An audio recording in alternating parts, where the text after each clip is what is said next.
welcome to another webinar Wednesday. And do we have an absolute treat in store for you today? So today we have the end of tax year strategies, and I can hardly believe that we're talking about the end of financial year, but it's already the end of May and we're upon it. And we've had great interest in today's session because it's really important when you're working with your clients as a broker that you understand all the different options and how you can help them with their overall financial picture. So today we have two exceptional gentlemen from Ryker Capital, and Ryker Capital is a holistic financial advice service, and they do everything from tax advice to wealth accumulation, self-managed super, aged care and retirement. So before I introduce these two amazing gentlemen to you, I just wanted to ask if everyone, if you can, if you're not driving, can you flip on your cameras for me, please? Because we want to have a really interactive session today. Jack and Ricky are going to take us through 6 very important segments that they want to share with you. And halfway through, we're going to stop and we're going to have a chance to have a conversation and some Q&A. So if you've got questions as we're going through the presentation today, make sure that you drop them in the chat and we can stop halfway through and we can have a conversation with you. Now, I've had the pleasure of knowing Jack and Ricky for some time. They're both amazing gentlemen in their own right. They are executive financial advisors with Ryker Capital. But let's just talk about you, Jack. So what I love about you and what I've understood about you is you have this youthful spirit that is always wanting to learn and grow. And you just love learning about new things. And in fact, I think that's really the passion that's brought you into the work that you do is helping people understand what might be possible.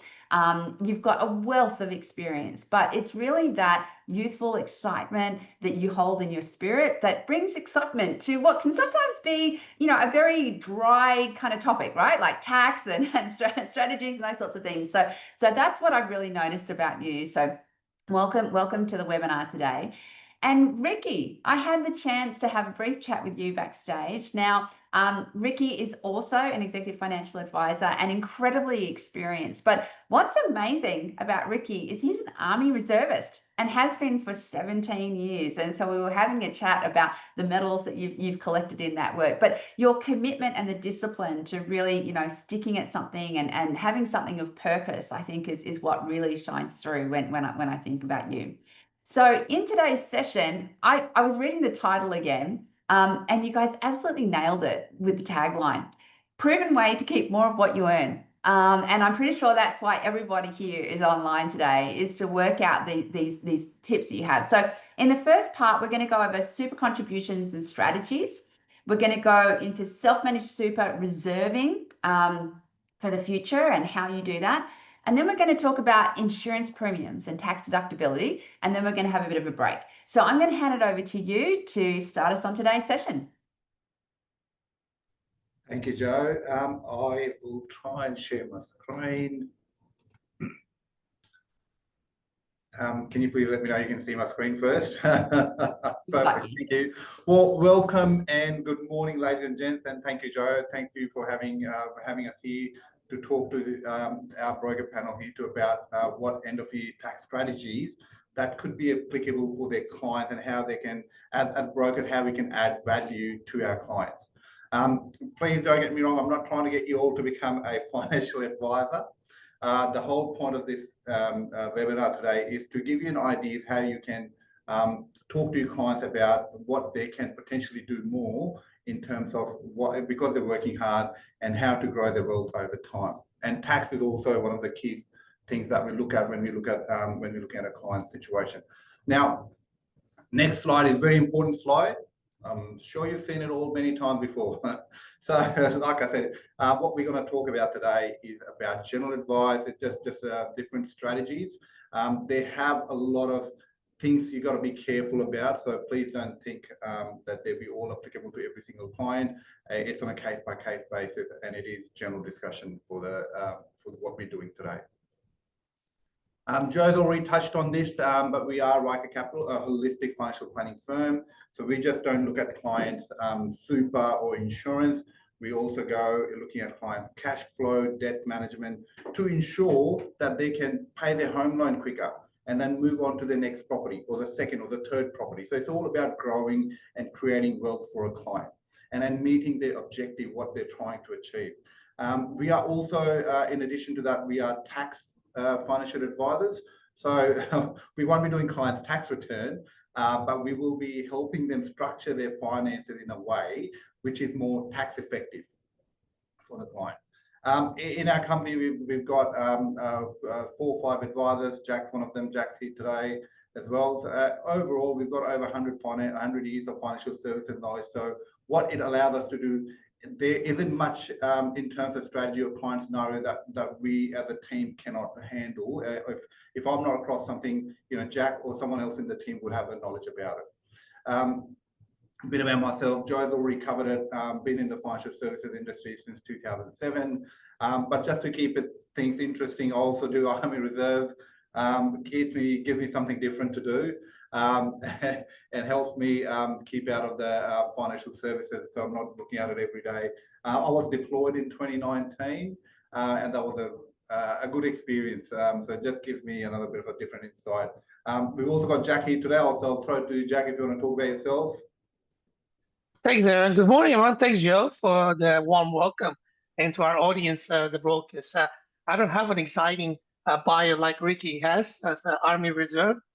I'm a reserve for the family, and that's my role. So, on the professional side, I've been in financial services for 25 years. I've got a few gray hairs growing now, so I might not look at the last 20 years in the financial planning and wealth management. That's a little bit about myself. Thank you, Jack. So Joe's already covered a bit again. So what I want to show in this slide is we're touching on, there's a lot of different things you can do when it comes to end of financial year. So what we're touching on today is some of the things that you may or may not be aware of. And it's a bit of, there's something there for everyone in their financial journey. So it could be from the topic 4, from the first home buyer, how they can save and have money for the deposit, to someone who's already have a property or, looking at contribution to grow their wealth, and then potentially even when they've retired to even get, I suppose, property out of super. If they have a self-managed super fund. So there's a bit of everything, there's different things we've covered, a bit of everyone. Hopefully you get a value out of it. And guys, please feel free to ask any questions. We will pause after topic 3 to see if there's any questions then. And please, I want it to be interactive. If you've got any questions, please feel free to share. Before I hand it over to Jack, I do have a polling question to get you guys thinking about how much is the government going to collect from us in a couple of months' time, or in about 6 weeks' time. This is 23-24. If you guys want to have a guess about how much did we pay as a country in the tax revenue overall, feel free to put that in the chat. That's a big number, Ricky. They're huge numbers, aren't they? Yeah. I'm interested to see what, oh, okay, there's a few there. All right, I'm going to share the answer, right? So it is $800 billion that the government sort of collects in the tax revenue. So it is a huge amount, and it goes for good purposes, Centrelink, defence, health, and all that sort of thing. So that's important revenue for the government. But let's see how we can, manage our wealth better and take some of it back. So Jack, I'll hand it over to you. Thanks, Mike. As Ricky said, let's try to get some back legally, of course. So next slide, Ricky, thanks. So one ways we look at as financial advisors, one of the strategies is probably the most common one we probably use. You probably hear this as well, salary sacrifice. You probably hear salary packaging, probably a little bit two different meanings. Salary sacrifice more tailored to super contribution. Salary packaging in your role as brokers, salary packaging to a home loan, credit cards, to healthcare, all that nature as well. So salary sacrifice to the super potentially can reduce your tax. So a short example of that, if someone's earning 100,000 per annum, their tax rate is about 30%, right? Now, what you're trying to do, if you salary sacrifice a portion of that, say $10,000, that $10,000 is taxed at 15%, as opposed to your 30% tax rate. So two things there. You're increasing your retirement saving. At the same token, you're reducing your taxable income and saving tax along the way. Great benefit. Okay, that's one. Also, another one there is a lump sum contribution towards the end of financial year. So this is what we call, sometimes we use concessional contribution. Now the word is contribution having used for the last 5 years. So that can actually help reduce that tax further. I'll go to the next slide later on as well. Spouse contribution, another one, you're probably not here. You've probably been around for quite some time. So they actually, you can put money to your spouse, superannuation, and get a tax offset. Might not be much, but it adds up over a period of time. If your spouse is earning less than 40,000 in a given year, you can claim a tax offset. So it's, I believe it's about $540, still a tax saving for your spouse. Contribution splitting is another one we look at just to help out also the spouse that has maybe a low balance over a period of time. You can actually split your contributions to your spouses. Right? Next slide, Ricky. So this is what I was talking about. So the first one I mentioned about the salary sacrifice 50%. If you were to remember anything about these strategies, second one will be probably the most important at this stage. So think about clients that you might have that's selling a property or thinking of selling a property. So capital gains tax can play a part in this. So one way for us to offset that or reduce it is by making contributions to your super fund by using the previous 5 years. So let me just take a step back. So 5 years, for example, if you're earning 100,000, your employee contribution is 11.5%. So that's 11,500 a year. So your maximum you can put in is 30,000. So the gap there is you can pick up to the 30,000 contribution. Yeah. So if you haven't done that for the last 5 years, it accumulates over 5 years. So if you think about it, some people have not put any money to super in the last 5 years, right? So if there's a capital gains tax there, for example, say $50,000, in essence, you can wipe that capital gains tax off. Real beauty, $50,000 off, right? Again, each strategy will work out to each situation, so we'll have to look at proper advice on that. Non-concession is another one. We put there after-tax contributions to bump up your boost your super savings as well. Another one is also mentioned as contribution spouse. Ricky, do you want to add anything about the catch-up contribution? Because this could get really complicated. I'm waiting that when are you going to ask me? Well, when I'm talking to the client, guys, what I really talk about, if I can go to one slide back, I really like the lump sum contribution when I'm talking to my client. Again, it depends on different client, different scenario, different thing. So it doesn't apply to everyone. But this is what I personally do, and I love using it. It's the lump sum contribution, which was previously only available to self-employed people, but now it's been a few years now. It's also available for now PAYG customers as well. Why I love this is instead of salary sacrificing and losing your money through your pay every fortnight, what I sort of look at my client when we do the cash flow analysis is we have that money sitting in the offset account for 10, 11 months of the year. And then we take that lump sum and we put it into super. And then a month later, you get a tax deduction and you get the money back. So I love the lump sum contribution because it really works well for our clients, lowering the interest rate that they're paying. And depending on, again, like to Jack's point, it's how they're going, how their cash flow going, but really helps them get that debt under control, get tax deduction. And it's, again, going back to the point of building wealth and how we can sort of get them back in front of their brokers to go, okay, I'm ready to get the next one. So that's all I want to add to this, Jack. No, good. Appreciate that. So in relation to mortgage brokers, so if you're having this discussion with your clients, whether it's a new property investment, typically a conversation might come up, or when should I sell this one, or things of that nature. When's the perfect time to do it? So that's where we can help out. Excellent. Thanks, Ricky. Next slide. All right. So we'll jump on another poll here because we've got another question in here. I want to ask, see if what people's thoughts are. Now, we've talked about past and catching up on the contribution, the current year, how much I can put in. Now, this question is asking, can you make for the future year and you can claim deduction in this year? So what are your thoughts on that?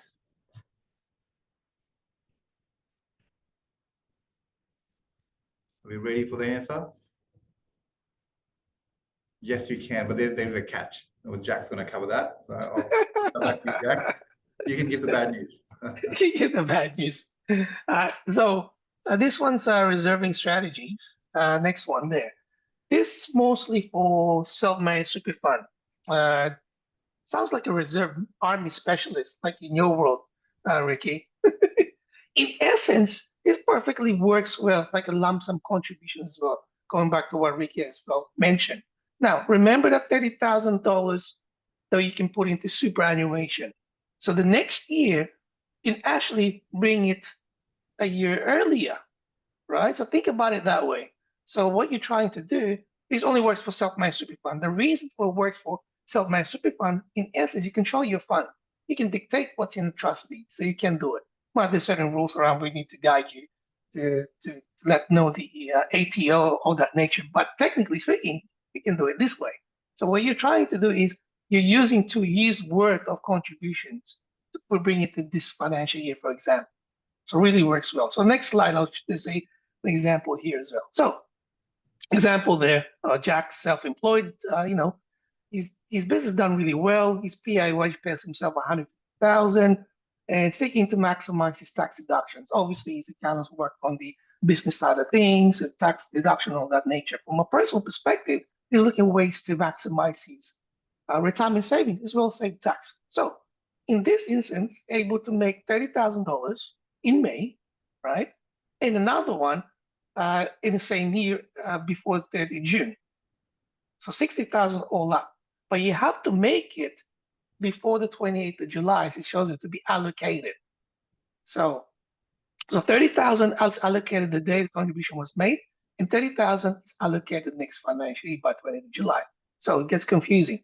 Right, 60,000 will be allocated for 2025 financial year.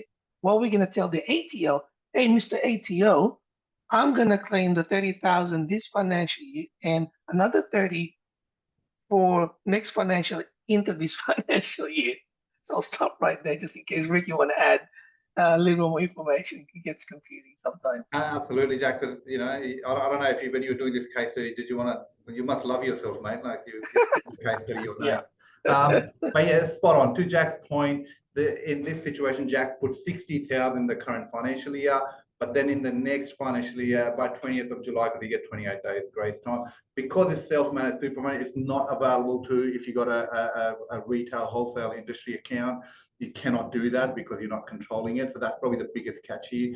But if you or your clients are looking into self-managed super fund, it's another great idea to add money to it, especially if they're trying to get money in and wanting to buy a property or things they want to do in this super fund. They can do the contribution in, and if you go to the next slide, Jack, so you can take over, show them the benefit. How much did you save in tax, Jack? Tell us about so it. this one, the claim deduction of 60,000 personal, not exceeding the concessional cap for this financial year. Because the second one is allocated to next year, right?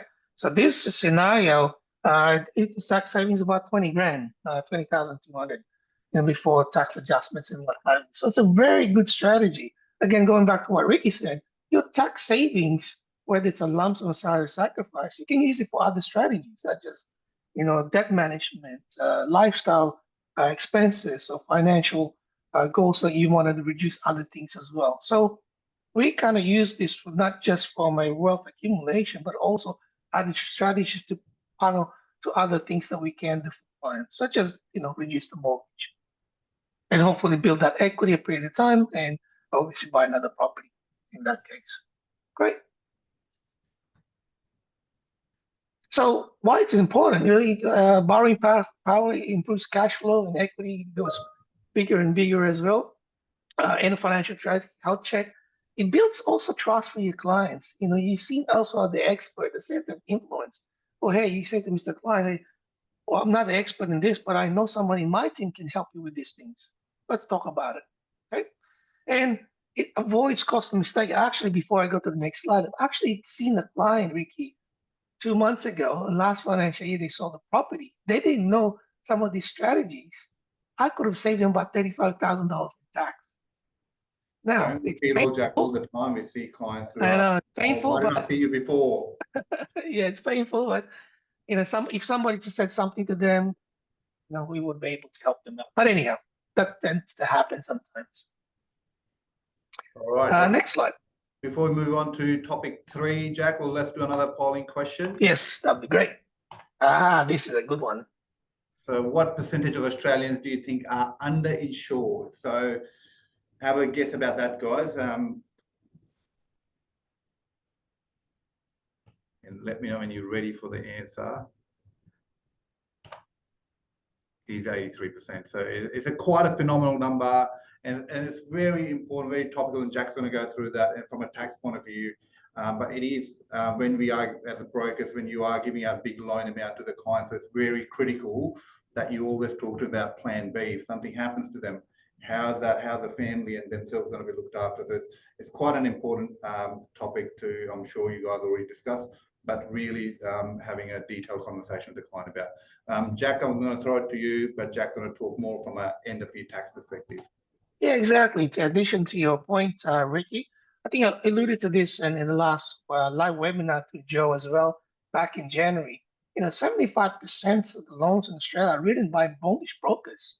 It's a large chunk. So obviously the responsibility is there to make sure your clients are protected as well. But we also come from that piece, but also what else we can do from a tax planning as well. So make sure to review the deductible expenses such as income protection premiums. So income protection is the most common one you can claim as a tax deduction, right?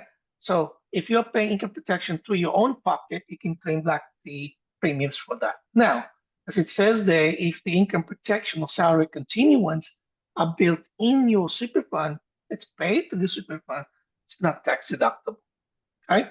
So let's go to the next slide, Vicky. So certain insurance premiums might be depending on the policy. So for business owners, self-managed super fund, for example, if you have an insurances built into your self-managed super fund, for example, life cover, total permanent disability, income protection, those premiums tax deductible to the self-managed super fund, not to the individual, right? So I'll make that clear. So if it's income protection paid for you personally, it's taxable in your personal name, right? So life and trauma and disability are not tax deductible when held outside super fund. So if you just pay out of your own pocket, you can't claim anything back. But it is all about structuring your insurances to make sure it's maximizing the tax deductibility as well. Another point there we also, you might see with mortgage brokers of the bank is mortgage insurance, so that comes out with the banks and things of that nature. That's not tax deductible, unfortunately. Right? Ricky, is there anything you want to add on this, please? I do, yes, Jack, thank you. So yeah, spot on with the life, trauma, or trauma you cannot hold inside super anyway, but life and disability, if the clients are paying from their own bank accounts, not deductible to them, but we can move that into super, and guess what? The super fund can claim deduction and the clients are paying less premium as a result. So 15% tax that the super has to pay, that can be rebated back to the client, which means the premium gets smaller and client can have that affordability where it's not affecting their cash flow and they're covered at the same time. And again, with the mortgage insurance, generally you cannot have it through super anyway, then they have to pay it through cash flow, which again affects their affordability, which, just that cycle. So again, like I was saying initially, it's all about structuring client situation in a better way. If I can move that expense out of that into the super, it just allows them to have that extra cash flow, which can be directed into mortgage or can be directed back into super, get that tax reduction and get the money out and then put in the mortgage. So it's different ways of structuring it, like I said, in a fashion where it's more effective for the client. Yeah, there's many ways you can skin a cat, saying goes, and our job is to make sure we find a tailored solution for that particular client and work on the best structure. Perfect. Yeah, so immediate tax deduction, we mentioned cash flow planning, so it's all interconnected anyhow. It's connected to one or the other. If you save tax, what are you doing with it? You're reducing debt, you're doing other things with it. So that's why it's important to look at it. Spot on, Jack. And also, like, apart from the immediate tax reduction, it also comes from a cash flow planning point of view. So if you've got a client, like I had a doctor client who was going to take sabbatical and he wasn't going to get paid as much. So we bought all that cash, the income protection premium. We paid for the next year's premium in the current year because we know this year's income is going to be higher and the next year the premium is going to drop, or you have a person taking time off, parental leave, maternity leave, whatever have you. So it'd be good to bring that tax deductible into the current year rather than in a year where you have lower income. So it all comes down to the planning for the client situation. Yeah, it's a strategy, put the right strategy in place. Great, thanks. All right, we've at halfway mark. Joe, I think we've done pretty well. We tried to keep it. Yeah. So I'm really excited. And after I get off this webinar, I know that there's a whole lot of people on here that are going to check some things, but there's just a few key things I just wanted to recap with you. So the lump sum, right? It's 30,000. Is that right? It's moved up to 30,000 because it wasn't always 30,000, right? Correct, Joe. Yeah. So my question is, if you can backdate 5 years, Yes. is it 30,000 or does it change relative to what you're allowed in that year? Well, it used to be 27,500, so I think a few years. So we just basically what I get the client to do is log into the ATO portal. Gives you like what you put in. It's really great. I even sometimes ask the accountant, send me the thing, and then we can work it out before the end of financial. Really great. It lights up my eyes when I see things like that. I can save a lot of money to the client. Amazing. So you can go into the portal and you can work it backwards, right? Yeah, you can see there's a button there, Joe. Basically, just this, I can show clients all the time. It's a click of a button. It'll show you for the previous 5 years what you put in and what you haven't used. It's unused, and then we can look at it. Yeah. All right. I just want to add a bit of a disclaimer because a lot of people are listening to this. Well, look, ATO themselves have said you cannot rely on that data. I know. So as an advisor, we have to check it through we match it to the super contribution through the ATO and employer payslips and all that, just to make sure that does add up. Because if you breach that cap limit, then you're in trouble again. So make sure. Which leads me into the next question. So aside from the fact that, look, if you're not working with an advisor, make sure that you do. Right? But my next question is, when you breach your cap, there's two parts. One is when you actually pay it across to your fund, it has to be in the fund before the end of the year, right? Because a lot of people leave it to the last minute and then they make the transaction and then they find that it didn't actually make the correct year. And then they've got all sorts of hoo-ha to mop up. So maybe just, make sure that you do it in a timely manner, guys. Like, don't leave it to the last week in June, right? Like, get it sorted earlier. That is so true, Joe, and especially because every super fund, if you're dealing with like the retail, wholesale industry funds or employer accounts, they all have different cutoff. So this is super busy time for the super fund at the moment, and the employer, it's like election time, and they employ a lot of other casual staff just to process all these applications, and they do have a cutoff, and it could be from 20 June onwards, or even before that for some of the super funds. So it's really important. And I really want to clarify this point, it's not just leaving your bank account, it's when your super fund allocates that money to your account. Correct. So you even received it, but if it's not allocated to your account, guess what? You're not getting it. It's going to go to the next financial year and then the client just misses out on it. Yes, and I can speak from personal experience. Make sure that you're on top of it, right? Which is why I raised it with you guys. So keeping it in the offset and saving that interest, and then at the end of the year doing it as a lump sum, that's great. And look, there was some questions. Jag had some questions about, okay, so if we can contribute 60,000 and we've got that grace period to the 28th of July, when do the physical funds have to move? Because he was a little unclear about that. Fund has to go in the current financial year. Current financial year, yeah. All right, so Jag, hopefully that answers your question. So it needs to go in the current financial year.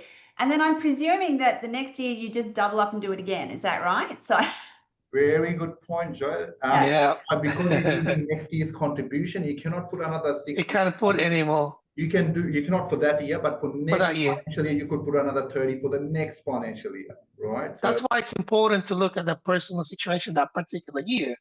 Do we use next year's one to this year, for example, depending what's happening in that client situation, because it could be sale of assets, a few various things.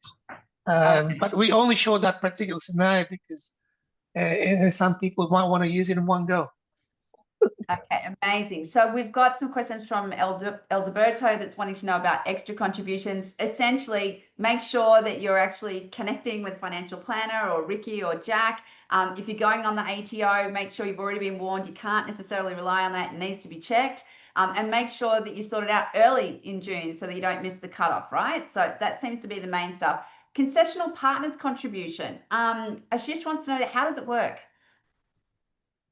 Concessional partner, well, look, you can make a partner. There's again rules around it. How much is your partner earning, and how much are you going to put? If you especially if you want to do a spouse contribution, claim that. Correct. Right? So there's a limit on there. But I also like contribution splitting, where you can split your contribution. If you are the high income earner, what happens is generally the other partner may not be on a high income. And I've used that especially for Centrelink strategies, because if there's a bit of an age gap between the partners, what you do, you get the younger partner spouse up, the super contribution up, because guess what? When the elder partner or the higher age partner retires, they'll be eligible for Centrelink first, and which means the super does not count as an asset for the spouse. And so if there's rules around, I'm happy to share more information. I don't know how much detail you want me to go, Joe. Well, I want to make sure that people reach out to you after, but I mean, essentially what I'm hearing in this is it's not just about the deduction in this tax year, it's also about future retirement planning, right? Which I know it's all connected. So I mean, we do one strategy. How does this benefit the others, or how does it impact this? We have to look at those things. Like to Ricky's point, we have to look at Centrelink or any other things like that. So thanks, Ricky. And one of the other things, depending on how you've got your business structured, whether you're paying yourself a wage or whether you're doing you need to make sure that you're actually paying yourself enough super, and that you're actually prioritizing that, you know, for yourself. Because I do know a lot of self-employed people get to the end of the run and they actually don't have the amount of super that they need to, right? So you want to make sure that you cover that. But going back to insurance, so one of the really great things about making sure you have insurance is you've got to go do a health check. So, you know, I'd like to have a little bit of a wave in the chat box. Who here has actually gone and had a full medical in the last year? Because when you go for insurance, it's one of the things that you'll have to do. And, you know, even I had one 2 years ago. Okay, I'm not seeing any waves in the chat box. So that says to me that, you know, we've got 77 people online today, and it doesn't look like anybody is actually looking after yourself. So make sure that you go and you inquire about your insurance, that you structure it right, but also that you get the right medical. Okay, so all right. Okay, okay. So Jag is asking, how can people connect with you? Now I know we're going to cover this at the end of the session. So Jag, we might just pause that question. And people are also, Himanshu is asking, do you set up self-managed super funds and manage them for clients every year, or only provide a financial advice? So yeah, that's a we provide the advice piece. So we're not tax accounting in that sense. Tax financial advice, we provide the strategies around it, but we can't set it up. The accountant's job is to do that. So from an investment perspective and strategies, that's our job. So we really review that with the accountant's help. And if there's a mortgage broker to need to do that from a borrowing capacity side of things, we will do that and engage right professionals, Joe. Yeah, and that's so important, too, Joe, right? sorry on that. I just want to add, because like when you said the self-managed super fund, I'm thinking there's so much to cover. We've got so many questions right now. Because the self-managed super fund, you can have it as a corporate trustee or individual trustees. How do the client want to set it up? So we work with the accountant and the mortgage broker as a team to get that better outcome for the client. So it's quite important setting up self-managed super fund too. Yeah, because when you get into the world of lending against super, there are a lot of lenders that will only do it as a corporate trustee, right? So correct, Joe. Yeah. So part of the plan, when we provide that advice, I discussed that in part of that plan. What does it look like? What's the pros and cons of it? And go from that piece. You're absolutely right. Yes. Yeah. So just jumping back to insurance, you know, insurance can be a complicated world. Understanding between living insurance and trauma and TPD, and also when you're looking at your income protection, you know, they don't usually pay 100%. It's usually 80% of what you earn that you get paid in the event of a claim. So you really do need to step it through with somebody to make sure that you've got the right cover. And if you talk to anybody in insurance, they will always tell you horrific stories about, you know, people that if they'd had insurance, they would have been, you know, able to have a payout, or people, you know, it's the unforeseen, right? So I guess when you're talking with your clients, you want to make sure that, you know, are you adequately covered, and making sure that you've got, you know, an avenue for that, but also making sure that you guys are adequately covered too, right? So this session is about, you know, tips and tools that you can talk to your clients, but it's also about making sure that you as a broker are adequately covered too, because you never know what can happen in life. All right, so what we might do is we've got a quick questions on Division 296 tax. I'm not sure whether that's going to into what you guys are getting to next. I call it the alien word, 296. If you got to worry about 296, you're on good income, I can tell you that. Yeah. 296 or 293 is the other one. Okay. We'll wait and see. I mean, Labor's come in to taxing above 3 million unrealized capital gains tax, which Labor's brought in. I don't want to get too political here and thoughts around it, but our job is from a strategy perspective. Whatever government puts in out there, our job is to navigate around it legally, of course, Joe. Make sure we're capturing what those particular clients can benefit from. Thoughts around it? It's probably affect maybe less than 1% of the population. And from what I'm seeing at the moment, we're moving funds away from that in certain strategies. But it can get complicated. Just seek proper advice. If you've got clients that's above 3 million or reaching to that, let us know, especially high income earnings, that's 250 plus, as Division 293 or 296, acronyms nowadays. Seek proper advice, I would say.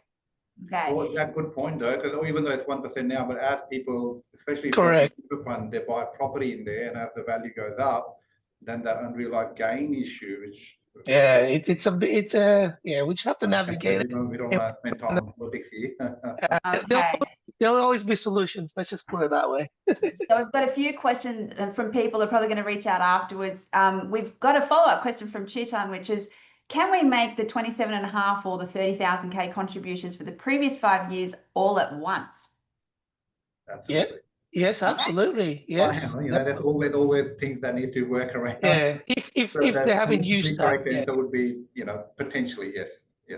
Okay, fantastic. So I guess the rule of thumb is if you haven't been putting enough super in and you've got a bumper year with your income coming in, it's probably a good time to contact these guys and set it up. Talk to someone. Yeah, talk to someone. All right. So we're having so much fun with questions, but we've got a lot more content to get through. We're going to jump into the first time super saver scheme. So I'm going to disappear for a little while. We'll be back at the end of the session. In case you missed it, the boys are going to share the slides with you. So you don't have to stress about writing lots of notes. We're actually going to give you the pack. So back over to you guys. See you soon. All right, Joe, please let me know if you can see my screen again. Sorry, I'll have to take that off. Okay, perfect. Okay. Let's move on. So we've talked about all the contribution in insurance. This is another very good topic that, I've used this with some of my clients, especially working with the mortgage brokers, and it can do wonders especially for the first home buyers. It is a scheme that's allowed by the government where, as I can sort of talk about it from this screen alone, you put money into super, you make you can either make a tax deduction or not. That's up to you, depending on the client situation. But you put money into super, let it grow, let it sit in a tax-free or tax-effective environment, and then you withdraw it when you're ready to buy a property. So how it's specially designed for first home buyers. So this is the first home buyer schemes. I'll be very interested to see when we do questions again to see how many brokers actually use this with their clients. Because this can really help clients, like I said, in order to boost their deposit for the home. I can talk to the slide, but I really want to show a next case study that outlines how it can be really effective. So how we've broken this up, so I've done it like in a two-way, like the red is the savings in the bank account, like default savings for someone saving money, or you can use the first home saver scheme.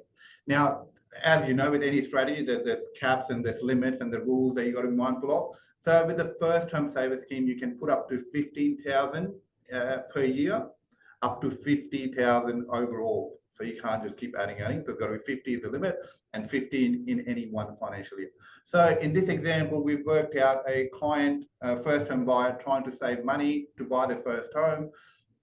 And if they were to just use their bank account and they save money, assuming rate of 3.5% on their bank account, there would be, at the end of year 3, the whole compound interest and everything would be about sitting at 46,575.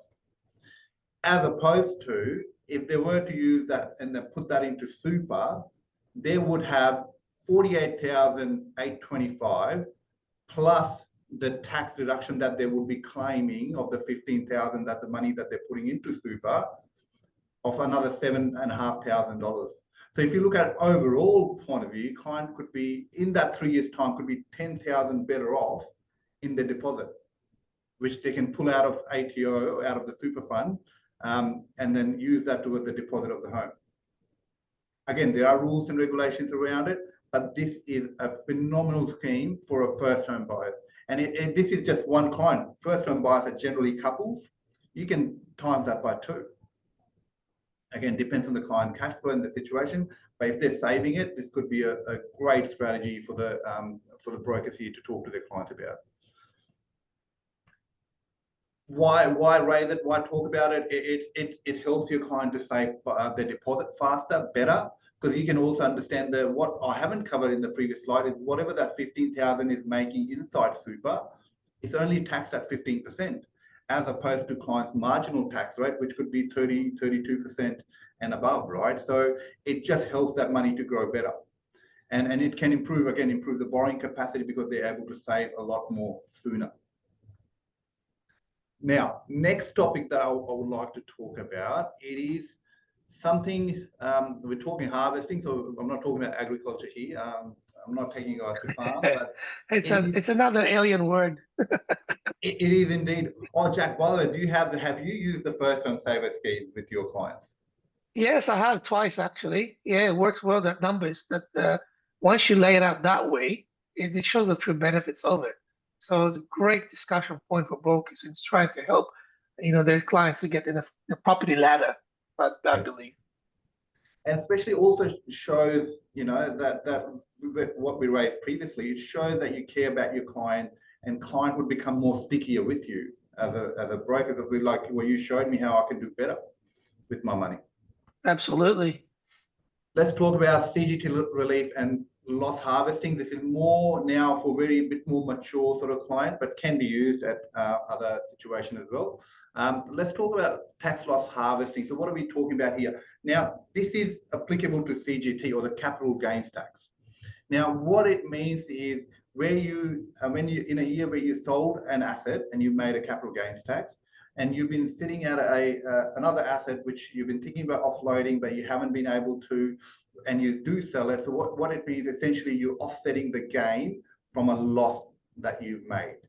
So it's timing the sale of an asset in a better tax effective way. I'll probably explain it better with a case study. So let's talk about Jack Jr. here. So let's keep working with Jack. So he has bought a property from the previous example. He's doing well in his business.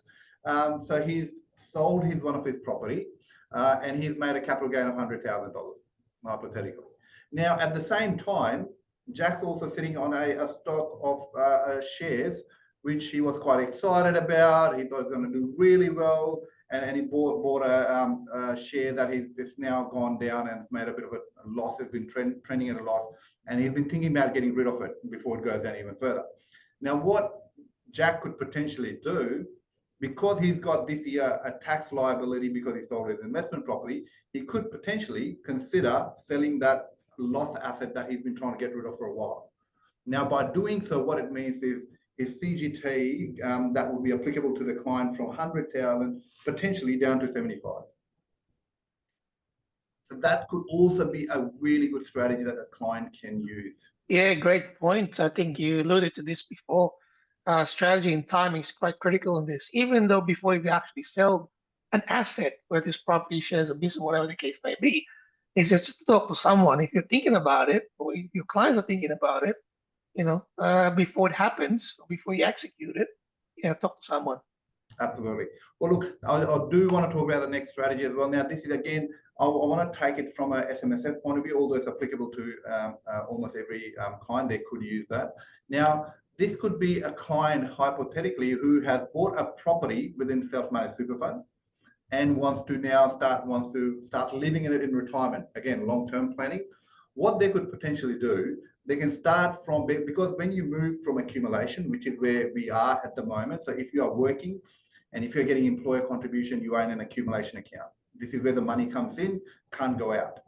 Now, in retirement, the client can seamlessly transfer their asset over into pension phase. So say, for example, client got a house in accumulation sitting in self-managed super fund, that can move into pension phase. No CGT or capital gains tax payable. It just seamlessly comes across.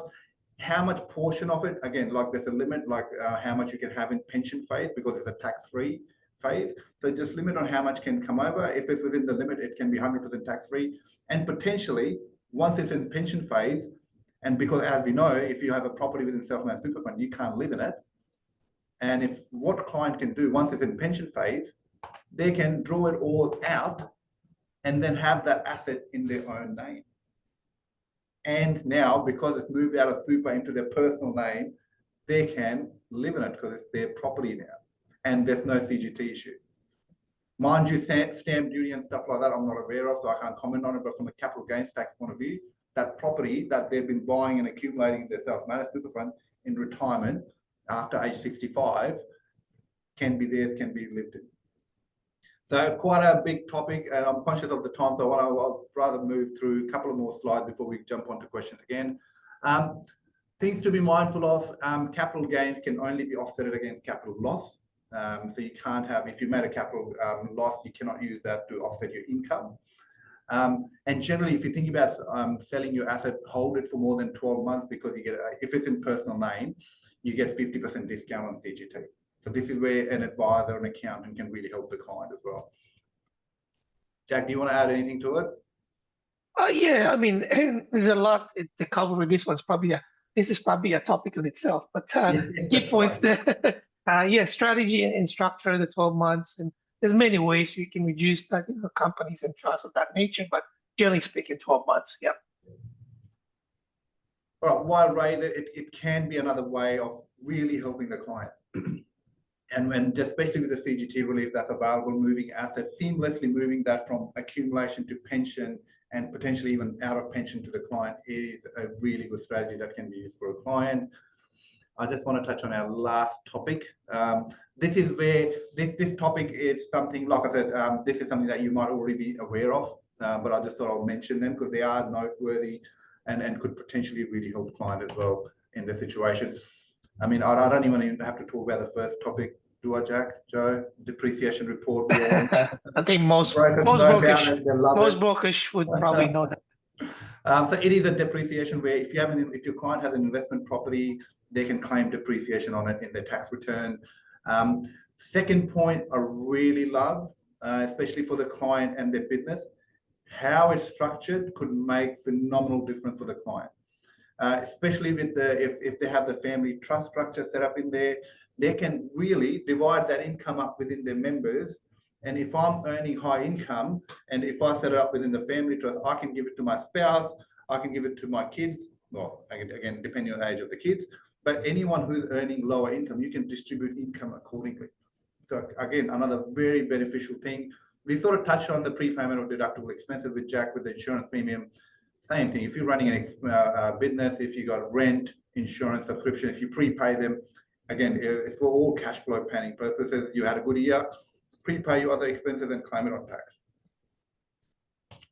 And some of the other things, well, this is also probably another important part is thinking of retirement. If you've got a client who's thinking about retirement, just spreading that across over 2 financial years, if possible, could make a lot of difference because the bulk of the money is not hitting in the first year. It can be spread across 2 years.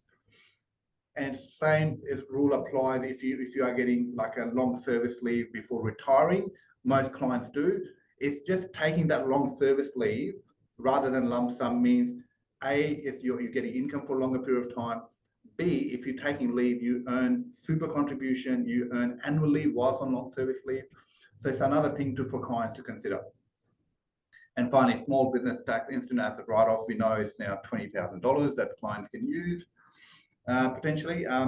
Yeah, so that is the bulk of what we want to cover. It is important. We would love to work with the broker partners here. You can reach out to us. The next slide will have our details. We can work with, especially with the client experience and client retention. We really love that part because that's the main feedback that we get from the brokers that, you are really helping me. We're keeping the client in the same ecosystem. The clients are not out there looking for their own accountant broker, which means then they could be pushed out to someone else. So we would really love to work with you guys. And these are our contact details should you wish to get in touch with us. And over to you, Joe, if there's any final questions. I was conscious of time, so my apologies if I went too fast in the last few slides. No, well, I can tell with the amount of detail that you just covered in those three things, there's going to be like a gazillion questions about all the little pieces in that. And we won't be able to cover everything today, but there was just a few ones. So Jag wanted to know, with the first home savers scheme, if somebody gets married halfway through and they already have a family or a home, does that then mean that it doesn't apply to them anymore, or is it done on an individual basis? How does it work? It'd be a tax question. I'll have to take that on notice, Joe. I'm not really. That's an interesting question. But Jag, see, you're asking all the good questions. I mean, there's another one in there that he's asked, which is specific about distribution to children under 18 years old. You need to prove the child used the money for their benefit. So we're getting into some quite technical questions here. Yes. Yeah. So I think child under 18, $400 that you can get them tax free. Correct. $400, Yeah. and over that they get really penalised. So again. Correct. Love the questions. I would love to get proper details for you and then, share those details with you. More than happy to answer those questions offline. So, I mean, we've talked about CGT strategies, loss harvesting. We've talked about the relief for super funds. If anybody here hasn't already looked into this change from accumulating to pension phase, it's actually very complicated for most people to manage. Even those clients that have just got straight super and a superannuation fund, you really need to understand what you're doing and the different ages. It's different for women and men. It's very, very complicated, right? So if people want to work with you, or they've got clients that need your support, how does that work? Aside, you've got the QR code and we'll share the contact details, but can they refer clients to you? Can the brokers online today work with you? How does it work? Absolutely, Joe. Or they don't need, we are not another like lender partner where you don't have to do any accreditation, you don't have to do any time, you don't have to spend any time. If you think there's a client that you can add value, like I said, rather than you losing it to another company or another firm, it'd be good, we've got our, you just send us an email to hello@Ryker Capital, and you just provide contact details, go, hey guys, I've got a client with the situation, a brief summary, and we'll give client a call. And we just really work as an extension of the broker. We also have other brokers that have told me this. They use that as a service where they go, I'll get you in touch with our finance specialist. The first meeting's on me. Go talk to them, have a chat to them, see what they can do for you. So it is just like we really love working with our brokers, and we are an extension.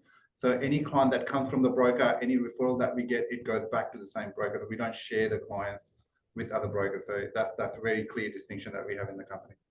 Okay. And if the clients are then taking products that might have remuneration, like insurance and stuff like that, is there any money back to the brokers? Or Absolutely. Okay. So they get a bit of revenue share. So it builds up a passive revenue stream for them, another part of revenue stream that they can, our top brokers are getting. I don't know, Jack, if I can discuss that. Yeah, I think that's a great question, Joe. I think yes, obviously the commercial outcomes are key and foremost for running a business as well, as brokers do. But obviously that's the back of really helping the client outcome first, and it'll stem from that. Yes. Fantastic. So basically what you've all heard today is ways that you can, look after yourself and your business and your own financial future, look after your clients and their financial future, and earn a little bit of money along the way. So it really is a win-win-win, right? So if you're not actually working with somebody, then make sure that you reach out to Jack and Ricky. I think that we are probably at time now, but I just want to thank you so much. It can be really overwhelming, a lot of this stuff. And, when you present it, the light bulb comes on, and it just makes me want to pull out my insurance policies and make sure that I've got everything in the right structures. So, it's very, very important that we have access to information like this. Hopefully it's been really a helpful session. Everybody is still online. So could we just get some, thank you for Jack and Ricky in the chat box. If you found this interesting today, and what was the most interesting thing? What's the one thing that you took away out of the session today that you want to either look out for yourself or make sure that you talk to your clients about? So yeah, if you could put some feedback back into the chat for me, I'd really love to give the feedback back to the guys. Okay, great. So we've got lots coming in. Okay, we've just got lots of thank yous. So that's fantastic. Is there any, love to know, what was the highlight? What was, the thing that stood out for me was the Future Super Saver Scheme, right? That's good. But that's good. Yeah, and I've got a 21-year-old daughter, and she's just finishing uni, and she's going to be starting her working career, and I'm sort of really want to encourage her to save for a deposit, and it takes a bit of discipline. The only question I've got is, by the time you get to the end of the 3 years, can they afford anything in the market anyway, right? So we'll just have to see, you know, what happens with that. But look, thank you so much for your time, your expertise, your approachability. Make sure that you do reach out to Ricky and Jack if you have any questions for yourself or for your clients. And yeah, thank you for another fantastic session. Thank you Joe, I'd again. just like to add, thank you very much. I'd just like to add, any question that we couldn't get back to, I would love to, if you can compile them, I would love to get back to. Yep, we'll get back to you. Okay, amazing. So once again, another Webinar Wednesday. So every Wednesday at the FBAA, we have a Webinar Wednesday series, and this is where we bring lots of interesting educational content to you that's valuable not only for you, but also for your clients. So we're just going to put the CPD code up on the screen for today's session. So make sure you make a note of that number. As we said before, we're going to send you the slides. And the good news is that everything we do at the FBAA also goes into our new learning platform. So if you go to our website and click on education, under there you can access any recording on any Webinar Wednesday you like. So if you are overseas having a nice time on a beach somewhere, you can come back the next week and at your leisure log in and have a look at what was on the previous week. So if you haven't enrolled or seen what's coming up, we've got some fantastic webinars coming up in the future. Make sure that you jump onto our events tab and register. It's always a fantastic way to get new information for you. So other than that, coming up to end of financial year, if you're not on top of it already, the message today was get organized. It's all in the timing. It's all in making sure you have the right partners to give you the right advice to make sure that you have the right solutions. And it is incredible to see, whether it be your insurance or whether it be your overall financial picture, moving into retirement, or just structuring up your affairs in the right way, partnering with people like Jack and Ricky is really essential. So we look forward to seeing you next week. And in the meantime, happy lending.